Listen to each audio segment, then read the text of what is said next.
Hello, എല്ലാവർക്കും നമസ്കാരം. എൻ്റെ പുതിയ വീഡിയോയിലേക്ക് നിങ്ങൾക്ക് എല്ലാവർക്കും സ്വാഗതം. ഇന്ന് കൊല്ലത്തുള്ള തിരുമുല്ലാവാരം എന്ന ഒരു സ്ഥലത്ത് ഞങ്ങൾ സ്ത്രീകളെല്ലാവരും കൂടെ കൂടി സമ്മർ ഇൻ ബേദലഹേം എന്നുള്ള ഒരു പുതിയ സെറ്റ് തുടങ്ങിയിട്ടുണ്ട്. ഞങ്ങൾ സ്ത്രീകളെല്ലാവരും കൂടെ കൂടി അവിടെ അത് കാണാൻ പോവുകയാണ്. ബാക്കി വിശേഷങ്ങളൊക്കെ അവിടെ ചെന്നിട്ട് നിങ്ങളെ കാണിക്കാം.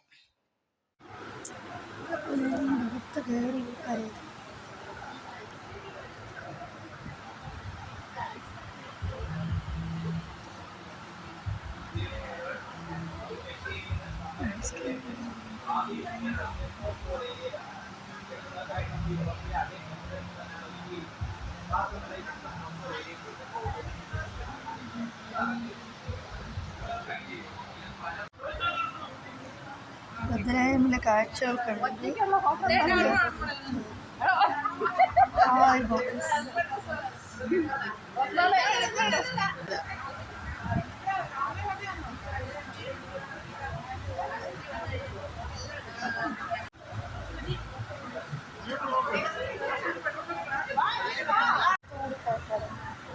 ഇപ്പൊ ഞങ്ങൾ താഴ്വരയിലാണ് ഞങ്ങൾ ബേദലഹേമിന്റെ ഓരോരോ കെട്ടിടങ്ങളും ഓരോരോ ഇതുമാണ്.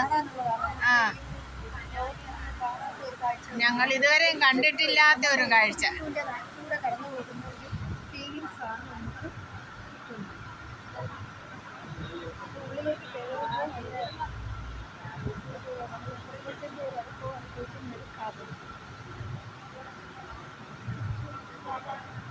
ഇതിവിടെ വന്ന് അനുഭവിച്ചെങ്കിലേ നമുക്ക് മനസ്സിലാവും.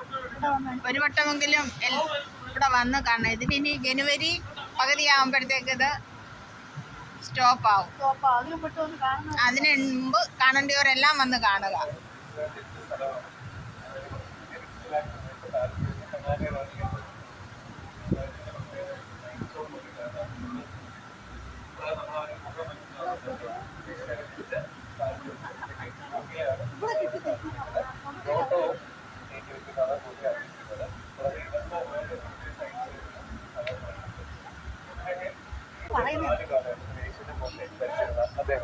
അദ്ദേഹം ഈ ഒരു പാലസ് നമ്മൾ ശ്രദ്ധിക്കാം. ഈ ഒരു പാലസ് ആക്ച്വലി മനുഷ്യൻ കൈകൊണ്ട് നിർമ്മിച്ച ഒരു കൃത്രിമ മലയുടെ ടോപ്പില് റൗണ്ട് ഷേപ്പിലായിരുന്നു ഉണ്ടായിരുന്നത്. അത് കണ്ടു കഴിഞ്ഞാല് നിർവീര്യമാക്കപ്പെട്ട അഗ്നിപർവ്വതം പോലെയൊക്കെ നമുക്ക് തോന്നും.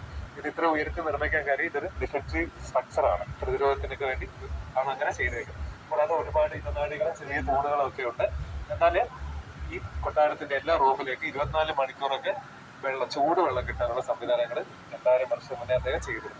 നമ്മുടെ വീട്ടിൽ ചൂടുവെള്ളം വേണമെങ്കിൽ തീർച്ചയായിട്ടും ഒരാൾ അധ്വാനിക്കണം, പോയി ചൂടാക്കണം. എന്നാൽ ഇതിന്റെ ഓട്ടോമേറ്റഡ് ആയിട്ടുള്ള ഒരു സംവിധാനമായിരുന്നു. ഈ ചൂടുവെള്ളം കിട്ടുന്ന ടണൽ ഉള്ള ഭാഗത്ത് ഭൂഗർഭ അറയിൽ എപ്പോഴും ചൂട് കാറ്റ് നിലനിർത്തുമായിരുന്നു. പിന്നെ ഹൈപ്പോകോസ്റ്റ് റോമൻ ടെക്നോളജി എന്നാണ് പറയുന്നത്.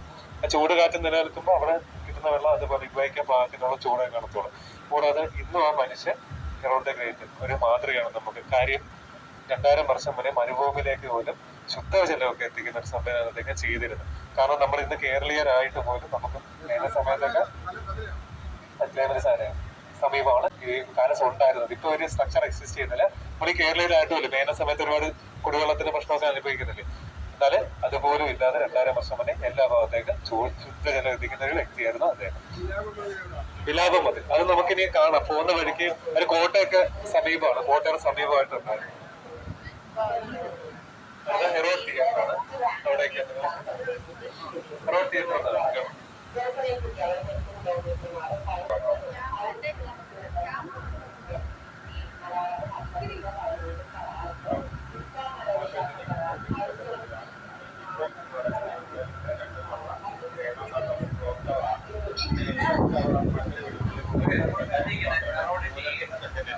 ഡയമണ്ട് ജൂബിലി ആഘോഷങ്ങൾക്കിടയിലാണ് ഇതിന് എൽട്ടം ടവർ എന്ന പേര് നൽകുന്നത്.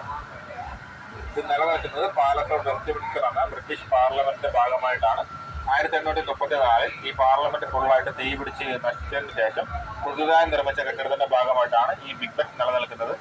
ഈ ബിഗ് ബെൻ എന്ന് പറയുന്നത് ഈ ടവറിനെ അല്ല, ഇതിന്റെ ഉള്ളിൽ ഒരു വലിയ ബെല്ലുണ്ടായിരുന്നു. 1856 ആ ബെൽ ആദ്യമായി കാസ്റ്റ് ചെയ്തത്. പക്ഷെ അത് ടെസ്റ്റിംഗ് സമയത്ത് പൊട്ടി വീഴുകയും പിന്നീട് 1859 ആദ്യമായിട്ട് ഈ ബിഗ് ബെൻ മുഴങ്ങുന്നത്. എല്ലാവരും ഈ ക്ലോക്കിലേക്ക് നോക്കുകയാണെങ്കിൽ ഈ ക്ലോക്കിന്റെ വലിയ സൂചി ഗൺമെറ്റൽ കൊണ്ടും അതുപോലെ സെക്കൻഡ് സൂചി കോപ്പർ ഷീറ്റും കൊണ്ടാണ് നിർമ്മിച്ചിരിക്കുന്നത്. ഈ ക്ലോക്കിന്റെ രൂപകൽപ്പന അക്കാലത്ത് ഏറ്റവും കഠിനമേറിയ ഒന്നായിരുന്നു. ഇതിന്റെ രൂപകൽപ്പന നൽകിയത് 2 ആൾക്കാർ ചേർന്നിട്ടാണ്. എഡ്വേർഡ് ജോണും എഡ്മണ്ട് ബെക്കറ്റ് എന്ന് പറഞ്ഞ 2 അക്കാലത്തെ ആൾക്കാർ ചേർന്നിട്ടാണ് ഇത് നിർമ്മിച്ചിരിക്കുന്നത്. 1941 രണ്ടാം ലോക മഹായുദ്ധ കാലത്ത് ഈ പാർലമെന്റ് ബോംബ് ആക്രമണത്തിൽ പെടുമ്പോഴും ഈ ബിഗ് ബെൻ അതിന്റെ ഘടികാരം നിർത്തിയിരുന്നില്ല. ഇന്നും ഈ ബിഗ് ബെൻ ബ്രിട്ടന്റെ പൈതൃകത്തെ പാരമ്പര്യത്തെമെല്ലാം പ്രതിനിധീകരിച്ചുകൊണ്ട് നിലനിൽക്കുന്ന ഒന്നാണ്. അപ്പൊ നമുക്ക് ഇതിനെ കുറിച്ച് ചെറിയൊരു ഐഡിയ കിട്ടിയെങ്കിൽ അടുത്തൊരു കാഴ്ചയിലേക്ക് പോവാം. Thank you. കൊളോസിയത്തിലേക്ക് ക്ഷണിക്കുകയാണ്. ഈ റോമൻ കൊളോസിയം നിലനിൽക്കുന്നത് ഇറ്റലിയിലെ റോമിലായിട്ടാണ്. ഈ ഒരു ഗോപുരം നിർമ്മിക്കുന്നത് 70 AD കാലഘട്ടങ്ങളിലെ നമ്മുടെ വെസ്പീഷ്യൻ ചക്രവർത്തിയാണ്. ഈ ഒരു കോട്ട കാണുമ്പോൾ തന്നെ സ്റ്റേഡിയത്തിന് രൂപാകൃതി പോലെ തോന്നുന്നുണ്ട്. അപ്പോൾ ഒരു 2000 വർഷങ്ങൾക്ക് മുമ്പ് ഒരു എന്റർടൈൻമെന്റ് സോണായിട്ട് ഈ ഒരു ഗോപുരത്തിന് നമുക്ക് കണക്കാക്കാവുന്നതാണ്. അന്നത്തെ കാലഘട്ടത്തിൽ ഇവിടെ എന്തായിരുന്നു എന്റർടൈൻമെന്റ് എന്നറിയണ്ടേ? നമ്മുടെ ഈ ഗ്ലാഡിയേറ്റേഴ്സ് അഥവാ യോദ്ധാക്കൾ തമ്മിൽ യുദ്ധം ചെയ്യുന്നതും അതുപോലെ മൃഗങ്ങളുമായിട്ട് മൽപ്പിടുത്തം നടത്തുന്നതും അവരുമായിട്ടുള്ള യുദ്ധം ചെയ്യലും ഒക്കെ കാണാൻ വേണ്ടി 80,000 ആളുകളായിരുന്നു ഇവിടെ ഒത്തുകൂടിക്കൊണ്ടിരുന്നത്. അങ്ങനെ ഒരു എന്റർടൈൻമെന്റ് സോൺ എന്നൊരു ഗോപുരമായിരുന്നു ഇതെന്ന് പറയുന്നത്. ഈ ഒരു ഗോപുരം ഞാൻ പറഞ്ഞ പോലെ വെസ്പീഷ്യൻ ചക്രവർത്തിയാണ് പണി കഴിപ്പിക്കുന്നത്. 70 AD കാലഘട്ടങ്ങളിലാണ് പണി നിർമ്മിക്കുന്നത്. ആൻഡ് ഇദ്ദേഹത്തിന്റെ 2 മക്കളായിട്ടുള്ള ടൈറ്റസും ഡെമിക്കസുമാണ് ഇതിന് പൂർണ്ണത കൊടുക്കുന്നത്. ഇതിനടിയിലായിട്ട് അവർ ഭൂഗർഭ വഴികൾ നിർമ്മിക്കുന്നതാണ്. ആ ഭൂഗർഭ വഴികളിൽ 5000-ഓളം വന്യമൃഗങ്ങളെ വിശന്ന് വലയിപ്പിച്ച് സൂക്ഷിക്കുമായിരുന്നു. എന്തിനായിരിക്കും ഇങ്ങനെ സൂക്ഷിച്ചിട്ടുണ്ടാവുക? യോദ്ധാക്കളുമായി യുദ്ധം ചെയ്യാൻ, അല്ലെ? ആ ഒരു വിശപ്പോടുകൂടെ യുദ്ധം ചെയ്യുമ്പോൾ എന്താണ് മൃഗങ്ങളുടെ ആ ഒരു വാശിയും വീറൊക്കെ കൂടുന്നുണ്ട്. അതിന് വേണ്ടി. പക്ഷെ എന്നാൽ അത് മാത്രമായിരുന്നില്ല ഈ മൃഗങ്ങളെ കൊണ്ടുള്ള ഉപയോഗം. രാജാവിനെതിരായിട്ട് നിൽക്കുന്ന ആളുകൾ കാണില്ലേ, ഇവരെ എല്ലാവരെയും പിടിച്ചു കെട്ടിക്കൊണ്ടുവന്ന് 80,000 ആളുകളുടെ മുമ്പിൽ വെച്ച് ഈ മൃഗങ്ങൾക്ക് ഇട്ടുകൊടുക്കുകയും അത് കണ്ട് ആസ്വദിക്കുന്ന ഒരു കൂട്ടം നീചരും ക്രൂരരുമായിട്ടുള്ള ജനങ്ങൾ അന്ന് റോമിൽ നിലനിൽക്കുന്നുണ്ടായിരുന്നു. ഒരു നീചമായിട്ടൊരു സ്റ്റോറിയാണ്. പക്ഷെ ഇപ്പൊ ഈ ഒരു ഗോപുരം നിലകൊള്ളുന്ന ഒരു പുതിയ വെളിച്ചത്തിലായിട്ടാണ്. ലോകത്തിന്റെ ഏതെങ്കിലും ഒരു ഭാഗത്ത് ഏതെങ്കിലും ഒരാൾ നിരപരാധിയാണെന്ന് തെളിയിക്കുകയാണ്, അതായത് വധശിക്ഷയ്ക്ക് വിധിക്കപ്പെട്ടിട്ട് അയാളുടെ ജീവൻ അയാൾക്ക് തിരിച്ചു കിട്ടുകയാണെന്നുണ്ടെങ്കിൽ അയാൾക്ക് വേണ്ടി ഒരു ഗോപുരം പൂർണ്ണമായും സുവർണ്ണ വെളിച്ചം തെളിച്ച് ആഘോഷിക്കും. ഒരു കാലഘട്ടത്തിൽ ജീവൻ എടുത്ത ഗോപുരമായിരുന്നു ഇതല്ലേ. പക്ഷെ ഇപ്പൊ നിലകൊള്ളുന്ന എന്തായിട്ടാണ്? ജീവന്റെ മൂല്യം പഠിപ്പിച്ചിരുന്ന ജീവനെ ആഘോഷിക്കുന്ന ഒരു ഗോപുരമായിട്ടാണ് നിലകൊള്ളുന്നത്. ഈ ഒരു ഗോപുരം ഇപ്പൊ പൊട്ടിപ്പൊളിഞ്ഞ നിലയിലായിട്ടാണ് പോകുന്നത്. അതിനൊരു കാരണമുണ്ട്. ഈ റോമൻ സാമ്രാജ്യമൊക്കെ നിൽക്കുന്ന സമയത്ത് ഒരു വലിയ തീപിടുത്തത്തിനെ പറ്റി കേട്ടപ്പോൾ ഗ്രേറ്റ് ഫയറും അതുപോലെ വലിയ യുദ്ധങ്ങളും അതുപോലെ തന്നെ ആ സമയത്തുള്ള ഭൂകമ്പങ്ങളൊക്കെ ഉണ്ടായിട്ട് ഒരുപാട് തകർന്നു പോയി. പക്ഷെ ശരിക്കും ഈ ഗോപുരം തകർന്നത് ഈ റോമൻ സാമ്രാജ്യത്തിന് തകർച്ച വരുമല്ലോ, ആ സമയത്ത് ഇവിടുത്തെ ജനങ്ങൾ തന്നെ ഇതിന്റെ കട്ടയും മണ്ണും പൊളിച്ചെടുത്തോണ്ട് പോയപ്പോഴാണ്. ചിലപ്പോൾ അവരുടെ കുടുംബമായിരിക്കാം കൂടെ ഗുരുതി കൊടുക്കപ്പെടുന്നത്. അതിന് ദേഷ്യമായിരിക്കാം, വെറുപ്പായിരിക്കാം അവരിവിടെ. ഈ ഒരു ഗോപുരം 7 ലോകാത്ഭുതങ്ങളിൽ ഒന്നായിട്ടാണ് ഇപ്പൊ നിലകൊള്ളുന്നത്. ഈ ഒരു ഗോപുരത്തിന് കൊളോസിയം എന്ന പേര് വരാൻ ഒരു കാരണമുണ്ട്. നീറോ ചക്രവർത്തി റോം കത്തിക്കൊണ്ടിരുന്നപ്പോ വീണ വായിച്ച ചക്രവർത്തി, ആ നീറോ ചക്രവർത്തിയുടെ ശില്പം ഇവിടെ ഉണ്ടായിരുന്നു. അതിന്റെ പേര് കൊളോസസ്.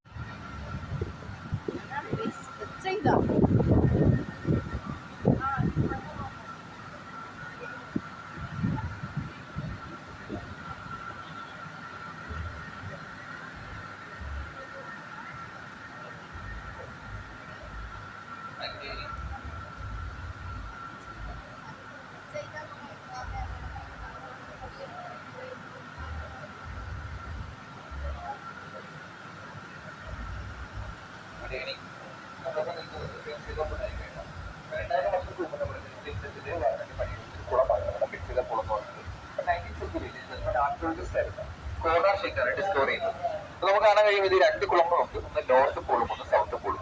ഈ 2 കുളങ്ങളുടെ ആഴം ഏകദേശം 18 മീറ്ററും വീതി 50 മീറ്ററുമായിട്ടാണ്. അപ്പം ഈ 2 കുളങ്ങൾക്കും അന്ന് 2 ഉപയോഗമായിരുന്നു. ഈ സൗത്ത് പോൾ ആചാരങ്ങൾക്ക് വേണ്ടിയും നോർത്ത് പോൾ എന്നത് റിസർവറായിട്ടായിരുന്നു ഉപയോഗിച്ചത്. അപ്പം നമ്മൾ ഈ മഴവെള്ളമായിരുന്നു സംഭരിച്ചത്. ഇത് സംഭരിച്ച മഴവെള്ളം അവരൊരു ഡാം കൺസ്ട്രക്ട് ചെയ്ത് ഈ ഭൂമിയുടെ അവരുടെ പാറ വെട്ടുണ്ടെങ്കിൽ ചാൻസ് വഴി അപ്പൊ അതുപോലെ പ്രദേശങ്ങളെല്ലാം ജലമെത്തിച്ചിരുന്നു. മറ്റേ മിനിയേച്ചർ നമ്മുടെ വേണ്ടിട്ടാണ്. അപ്പൊ അതേ അതുപോലെ പ്രദേശങ്ങളെല്ലാം ജലമെത്തിച്ചിരുന്നത് നമ്മുടെ വെറ്റില പൂളിനായിരുന്നു. പണ്ടത്തെ സർക്കാർ കൃഷിക്കായിട്ടും കുടിവെള്ളത്തിനായിട്ട് ആശ്രയിച്ച് ചെയ്ത് നമ്മുടെ വെറ്റില പൂളിനാണ്. അതിനാണ് ഈ പൂളിന്റെ പ്രാധാന്യം എന്ന് പറഞ്ഞത്. 2000 വർഷത്തിന് മുമ്പ് തന്നെ ഇത്രയും അഡ്വാൻസ് ആയിട്ട് ജലസേചന പദ്ധതി കുടിജല പദ്ധതികൾ നടപ്പാക്കുന്നതാണ്. അതുകൊണ്ട് ഈ പൂളിനെ ഹൗസ് ഓഫ് റേസ് എന്ന് വിളിക്കുന്നത്. കാരണം ജീസസിൽ പല പരീക്ഷണം നടത്തിയിട്ട് അതുകൊണ്ട് ഈ ജലം ഉപയോഗിച്ച് കഴിഞ്ഞാൽ എന്റെ മാറാത്ത മാറുന്നതിന് വിശ്വാസമൊന്നും ഉണ്ടായിരുന്നു. അതുകൊണ്ട് തന്നെ അന്നത്തെ ആൾക്കാർ ഇതിനെ അലസ്ക മോസ്ട്രേറ്റ് വന്നു.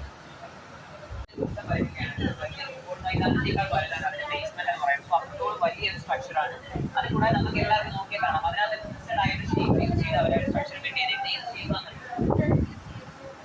ട്രയാങ്കിൾ. എന്തിനാ ട്രയാങ്കിൾ യൂസ് ചെയ്തെന്ന് അന്നത്തെ കാലത്ത് ഇതിന്റെ സ്ട്രക്ചർ കുറച്ചുകൂടെ റിജിഡ് ആൻഡ് സ്ട്രോങ് ആക്കാൻ വേണ്ടിയിട്ടാണ്. അപ്പൊ ട്രയാങ്കിൾ ഷേപ്പ് ഇങ്ങനല്ലേ ഇരിക്കുക. നമ്മൾ ഏതെങ്കിലും ഒരു പോയിന്റിൽ കുറച്ചുകൂടെ പ്രഷർ കൊടുത്താൽ എന്തോ ചെയ്യും, ആ പ്ലേസ്മെന്റ് ചെയ്യുന്നു അല്ലെങ്കിൽ ഏതെങ്കിലും ഒരു സൈഡിൽ നിന്ന് അതിന് സപ്പോർട്ട് കിട്ടും. അതുകൊണ്ട് 186 ട്രയാങ്കിൾ ഉപയോഗിച്ചാണ് ഈ ഒരു സ്ട്രക്ചർ മുഴുവനും അവർ എന്ത് ചെയ്തിരിക്കുന്നത്, നിർമ്മിച്ചിരിക്കുന്നത്. അതുകൂടാതെ തന്നെ അത് നിർമ്മിച്ച സമയത്ത് വെറും 20 വർഷത്തേക്കെന്ന് പറഞ്ഞാൽ അവർ നിർമ്മിച്ചത്. അത് കഴിഞ്ഞിട്ട് പൊളിച്ചു കളയാന്നുള്ള രീതിയിൽ. പക്ഷെ ഇന്നും ഇത് പൊളിച്ചു കളയാൻ നിൽക്കുന്ന ഒരു കാര്യം അതിൽ തന്നെ ഉണ്ട്. അതിന് മുകളിലായിട്ട് ഒരു ടവർ നടക്കുന്ന സംഭവമാണ്. നമ്മുടെ ഫസ്റ്റ് വേൾഡ് വാറിന്റെ ടൈമിൽ ഇതൊരു റേഡിയോ സിഗ്നൽ ടവർ ആയിട്ട് കൂടി യൂസ് ചെയ്തിട്ടുണ്ടായിരുന്നു. ആ ഒരു സ്ട്രക്ചർ അതിന്റെ മുകളിൽ ഇന്ന് നിലനിൽക്കുന്നത് കൊണ്ടാണ് നമ്മുടെ ഈഫിൽ ടവർ പൊളിച്ചു കളയാതെ അതുപോലെ നിൽക്കുന്നത്. അന്ന് നിർമ്മിച്ചിരുന്ന സമയത്ത് അവിടെ ഉണ്ടായിരുന്ന ജനങ്ങളും കഥയെഴുത്തുകാരും എല്ലാവരും ഇതിനെ പറഞ്ഞിരുന്നത് ഒരു വലിയ ഇരുമ്പിന്റെ ദുരന്തം. 2000 വർഷങ്ങൾക്ക് മുൻപ് യേശുവിനെ കുരിശിൽ തറച്ചതായിട്ട് വിശ്വസിക്കുന്ന സ്ഥലമാണ് കാൽവരിക്കുന്ന്, പ്രത്യാശയുടെ കുന്ന് എന്നൊക്കെയാണ് നമ്മൾ പറയുന്നത്. നമ്മളിപ്പോൾ അവിടെ ജെറുസലേം സിറ്റി കണ്ടിരുന്നത് അല്ലേ? അതിന്റെ കോട്ടമതിലിൽ നിന്ന് ഏകദേശം 200 മീറ്റർ അകലെയായിട്ട് സ്ഥിതി ചെയ്യുന്ന പാറക്കെട്ടുകൾ കൊണ്ട് നിറഞ്ഞിട്ടുള്ള ഒരു സ്ഥലമാണ്. പണ്ട് കാലത്ത് വധശിക്ഷ നടപ്പാക്കാനായിട്ടാണ് ഈ ഒരു സ്ഥലം ഉപയോഗിച്ചിരുന്നത്. ഇപ്പൊ ഇവിടെ ഒരു ചർച്ചാണ്, ഹോളി സെപ്പൽക്കർ ചർച്ച് എന്ന് പറഞ്ഞിട്ട്. AD 326 കോൺസ്റ്റന്റൈൻ ചക്രവർത്തിയാണ് ആ ഒരു ദേവാലയം അവിടെ സ്ഥാപിക്കുന്നത്. യേശുവിനെ കുരിശിൽ തറച്ച സ്ഥലവും അതുപോലെ തന്നെ അടക്കം ചെയ്തൊരു കല്ലറയുടെ മിനിയേച്ചറും നമുക്ക് ഇവിടെ കാണാനായിട്ട് സാധിക്കും. അതും ആ ഒരു ചർച്ചിനുള്ളിലായിട്ടാണ് ഇപ്പോൾ സ്ഥിതി ചെയ്യുന്നത്. പിന്നീട് ഗോൽഗോത്ത, ഈ ഒരു വാക്ക് വരുന്നത് അരമായ ഭാഷയിൽ ഗുൽഗോത്ത എന്ന് പറഞ്ഞിട്ടുള്ള വാക്ക്. ആ ഒരു വേർഡിന്റെ മീനിങ് എന്ന് പറഞ്ഞാൽ തലയോടിടം, ഇതൊക്കെ സ്ഥലം എന്നാണ് പറയപ്പെടുന്നത്. ആ ഒരു പേര് വരാനായിട്ട് പല കാരണങ്ങൾ പറയുന്നുണ്ട്. പ്രധാനമായിട്ട് പറയുന്ന ഒരു കാരണം, ഈ മലയുടെ ഉയർന്ന പ്രദേശം നമ്മളൊരു ടോപ്പ് വ്യൂ നോക്കുവാണെങ്കിൽ സ്കള്ളിന്റെ സ്ട്രക്ചറിലാണുള്ളത്. നമുക്ക് ഈ രണ്ട് സൈഡൊക്കെ കാണുമ്പോൾ ഐസോക്കറ്റ് മാതിരി തോന്നി ടോപ്പ് വ്യൂ കാണാറുള്ളത്. സോ അതുകൊണ്ട് ഈ പേര് വന്നു എന്നൊരു അഭിപ്രായമുണ്ട്. കൂടാതെ നമ്മൾ നേരത്തെ പറഞ്ഞല്ലോ, പണ്ടുകാലത്ത് വധശിക്ഷകളൊക്കെ നടപ്പാക്കിയിരുന്ന സ്ഥലമാണ്. അപ്പൊ അവിടെ വധശിക്ഷയ്ക്ക് ശേഷം ബോഡികളൊക്കെ അവിടെ ഉപേക്ഷിക്കപ്പെട്ടു പോവുകയാണ് ചെയ്യുന്നത്. അപ്പൊ അങ്ങനെ ഉപേക്ഷിക്കപ്പെടുന്ന ബോഡിയുടെ അവശിഷ്ടങ്ങൾ, സ്കള്ളും മറ്റും ഈ ഒരു പരിസര പ്രദേശത്തിന് കിട്ടിയത് കൊണ്ട് ആ പേര് വന്നു എന്നൊരു അഭിപ്രായം കൂടിയിട്ട് പൊതുവെ ഒരു ദുഃഖത്തിന്റെ സ്ഥലമായിട്ടാണ് കണക്കാക്കുന്നത്. എന്നാൽ അതിനോടൊപ്പം തന്നെ സ്നേഹത്തിന്റെയും പ്രത്യാശയുടെയൊക്കെ ഒരു മെസ്സേജ് വരുന്ന സ്ഥലം കൂടിയാണ്. നമ്മുടെ ലൈഫിലും നമ്മൾ എവിടെയെങ്കിലും ഒക്കെ ഒന്ന് വീണു പോയാലും ഒന്ന് താഴ്ത്തപ്പെട്ടാലും അവിടെ നിന്നെല്ലാം പ്രതീക്ഷയോടെ മുന്നോട്ടേക്ക് തന്നെ പോകണം എന്നുള്ളൊരു മെസ്സേജ് തരുന്ന സ്ഥലമാണ്. പിന്നീട് ലോകത്തിന്റെ വിവിധ ഭാഗങ്ങളിൽ നിന്ന് ധാരാളം തീർത്ഥാടകർ ദിനംപ്രതി എത്തിച്ചേരുന്ന ഒരു സ്ഥലം കൂടിയാണ്, പ്രത്യേകിച്ച് ദുഃഖവെള്ളി ദിനങ്ങളിൽ. Thank you. അല്ലേ? അപ്പൊ ആ ഒരു പേര് കേൾക്കുമ്പോൾ ആദ്യം മനസ്സിൽ വരുന്ന ഒരു രൂപം എന്തുവാണ്? ഇങ്ങനെ പ്രാർത്ഥിക്കുന്നത്. തീർച്ചയായിട്ടും. അപ്പം ആ ഒരു സ്ഥലമാണ് നമ്മൾ ഈ കാണുന്ന ഗെത്സമേൻ ഗാർഡൻ എന്ന് പറയുന്നത്. അപ്പം ഈ ഒരു വാക്ക് ഹീബ്രുവിൽ ഗെത്ശമായി എന്ന വാക്കിൽ നിന്നുമാണ് പറഞ്ഞാണ് ഗെത്സമേ എന്ന വാക്കിലേക്ക് എത്തിച്ചേർന്നത്. ഈ ഒരു സ്ഥലം നമ്മൾ നേരത്തെ പറഞ്ഞതുപോലെ തന്നെ യേശുക്രിസ്തു അവസാനമായി പ്രാർത്ഥിച്ച ഒരു സ്ഥലം കൂടി, അന്ത്യനാളുകൾ ചെലവഴിച്ച സ്ഥലം കൂടിയാണ് നമ്മൾ ഈ കാണുന്ന ഗെത്സമേ എന്ന് പറയുന്നത്. അതോടൊപ്പം ഈ മറ്റു ചില പ്രത്യേകതകൾ കൂടിയുണ്ട്. ഇവിടുത്തെ ഒലിവ് മരങ്ങൾ വളരെ പ്രശസ്തമാണ്. ഏകദേശം 2000 വർഷത്തിനപ്പുറം പഴക്കം ചെന്ന ഒലിവ് മരങ്ങൾ. അവിടുത്തെ കായ്കൾ എണ്ണ ഉപയോഗിച്ച് ഒരു എണ്ണ പ്രസ് വഴി എണ്ണയാട്ടി ഈ നേരത്തെ നമ്മൾ കണ്ടുവന്ന അന്റോണിയോ ഫോർട്ടസും ടെമ്പിൾ മൗണ്ടിലൊക്കെ അഭിഷേകം ചെയ്യാൻ ഉപയോഗിച്ചിരുന്നത് ഈ ഒരു ഗെത്സമേൻ ഗാർഡന്റെ ഒലിവ് മരങ്ങളിൽ നിന്നുമുള്ള ഭാഗങ്ങളായിരുന്നു. അതോടൊപ്പം തന്നെ ഇവിടെ ഒരു പാറയുണ്ട്. യേശു പ്രാർത്ഥിക്കാൻ അവസാനം അവിടെ വന്നിരി ഫോട്ടോ എടുക്കാം. വീഡിയോ എടുക്കുവോ? എല്ലാരും ഒന്ന് ഹായ് പറ. ഒരു ഹായ് പറ. എല്ലാം യൂട്യൂബിൽ വരുന്നതോ? യൂറോപ്പ് എല്ലാം കണ്ട്, യൂറോപ്പും എല്ലാം കണ്ടിട്ടുണ്ട് കേട്ടോ. സൂപ്പറാ. എല്ലാരും ഇവിടെ വരണം.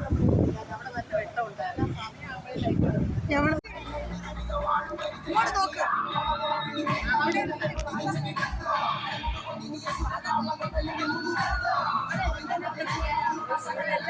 പറ, ഈ വീഡിയോ ഇഷ്ടപ്പെട്ട ലൈക്ക് ചെയ്യുക, ഷെയർ ചെയ്യുക എന്ന് പറ. ഈ വീഡിയോ ഇഷ്ടപ്പെട്ടാൽ ലൈക്ക് ചെയ്യുക, ഷെയർ ചെയ്യുക. ഇഷ്ടപ്പെട്ടാൽ എല്ലാവരും ലൈക്ക് ചെയ്യുകയും ഷെയർ ചെയ്യുകയും ചെയ്യണം. സബ്സ്ക്രൈബ് ചെയ്യണം, ബെല്ലൈക്കൺ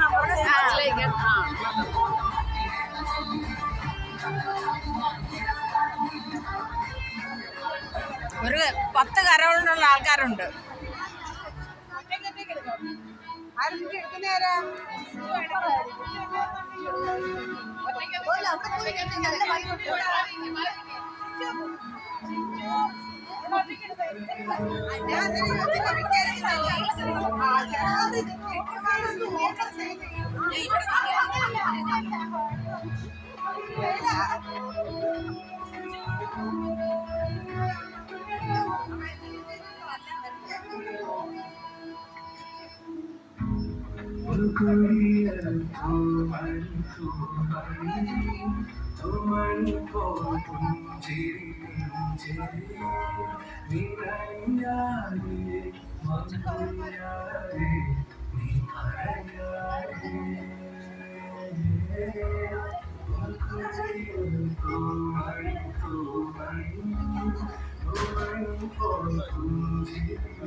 ഇത് തിരുമുല്ലാവാരം ബീച്ചാണ്.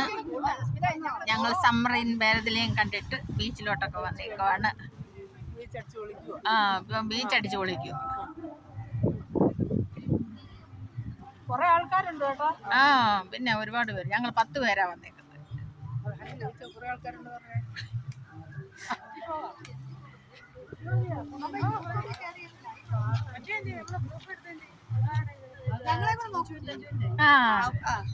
കൊണ്ട് പറഞ്ഞേരാ എന്തോ പറയുന്നേ? ബീച്ചിലാന്ന് പറഞ്ഞേ. തിരുമുല്ലാവാരം ബീച്ചിലാണ് ഞങ്ങളെല്ലാരും. സമ്മറിൻ മേഖലയും കണ്ടിട്ട് എൻജോയ് ചെയ്തിട്ട് ഇപ്പൊ പുറത്തിറങ്ങി ബീച്ച് കാണുക. ഞങ്ങള് ചായയൊക്കെ കുടിച്ചു. ഇനി വീട്ടിൽ പോണോന്ന് വിചാരിക്കുന്നു. പോണോന്ന് എല്ലാരും ചോദിക്കുന്നത്. കേറ്റിയൊക്കെ ചെയ്യുമായിരിക്കും. അത് ഓണാണോ വീഡിയോ? ഇല്ല, ഓണല്ലേ? ഓണാ.